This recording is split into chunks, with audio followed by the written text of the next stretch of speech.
So creating an environment around you where your colleagues, or the people that are working um, with you to care for a patient, you create relationships where they feel comfortable coming up and having a yarn, having a conversation about what they think, and knowing that their opinions are valued, I think, is really important to being a good doctor. And when you look at self-improvement, and you look and you talk about self-awareness, I don't know if any of you have seen those grids where it's like there's the things that you know, and you know that you know them, and then there's the things that you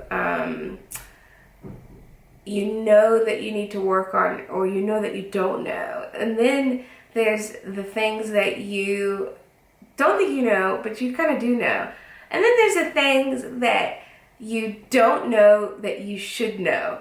And it tends to be that area is the hardest area to change about yourself, because you don't yet have insight into those weaknesses or those needs in terms of evolving as a person. And when you create an environment in your work life with your colleagues where they feel comfortable coming to you and talking about or bringing to your attention the stuff in that box, the stuff in the box where you should know, but you don't know that you know, or your particular way, and you don't know that you shouldn't be that way. Those are you want to create relationships where people can tell you about those things, so that you can have insight. And now that's something that you know that you need to work on, and you can work on it.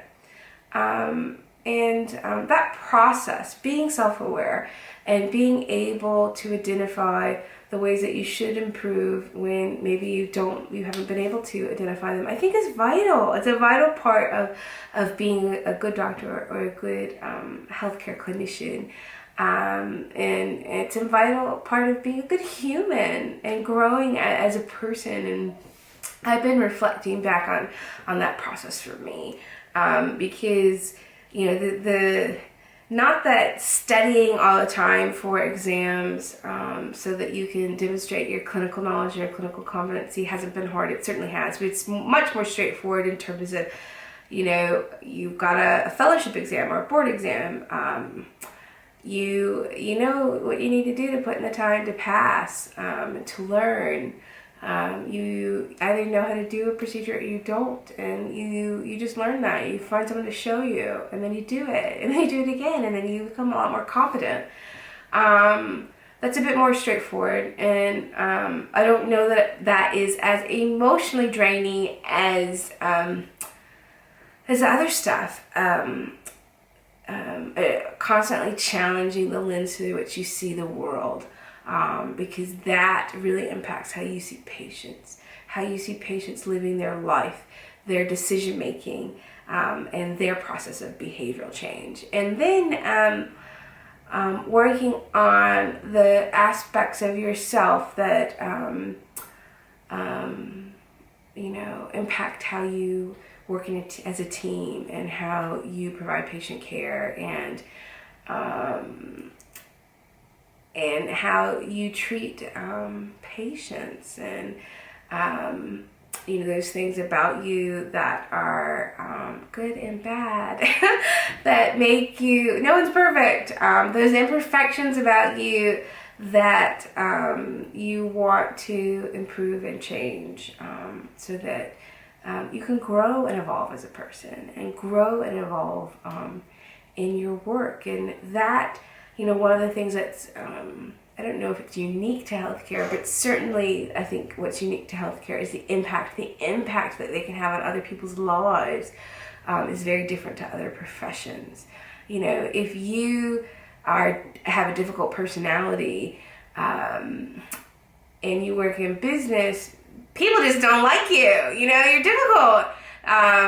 Maybe that's a strength. Maybe you're better at closing deals. I don't know. But in a setting, in a healthcare setting, having a difficult personality, or being inflexible, or having low social intelligence, low self-awareness, it's actually can be dangerous. It actually can negatively impact patient care. And I feel like for me, I have an onus to try to evolve, to try to be the best version of myself. And it is a daily process, because when you work in teams, it actually can negatively impact patient care. And I want to do my part to not. And, not everybody's going to get along. And sometimes when things are stressful, people maybe aren't, I would say, like, so-and-so under stress is like the beast version of themselves. And sometimes that does happen. And people handle stress in very different ways. And people's behavior changes under stress, and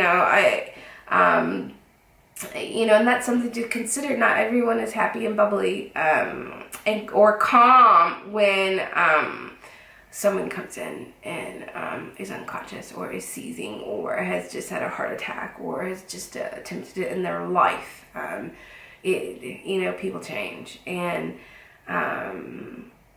addressing, maybe how you deal with stress and handle stress can be an important thing, and can impact providing life-saving care. So,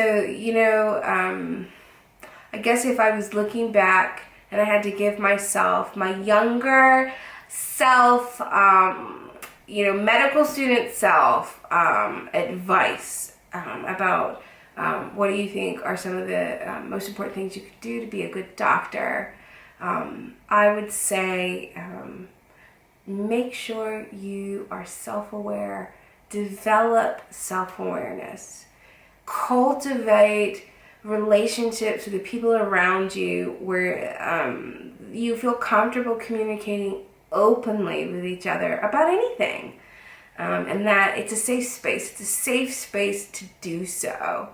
The most dangerous doctors I've seen, whether it's hospital-based or community-based, have been, it's been because they are not self-aware.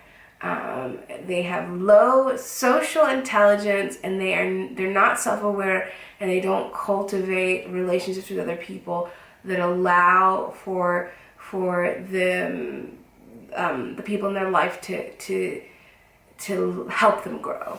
And if you are not self-aware, one of the safety nets is having other people help you gain insight into things. And that combination, I think, has been the most dangerous. This is not the kind of advice that I was ever given as a student or as a junior doctor. And I think it's pivotal. So, that's what I wish someone had told me. I don't know that I've seen, outside of psychiatry, my colleagues talk about it. It's certainly something that we talk a lot about in psychiatry, and growing as a clinician, the importance of growing as a person. So this is the advice that I wish someone had given me years ago.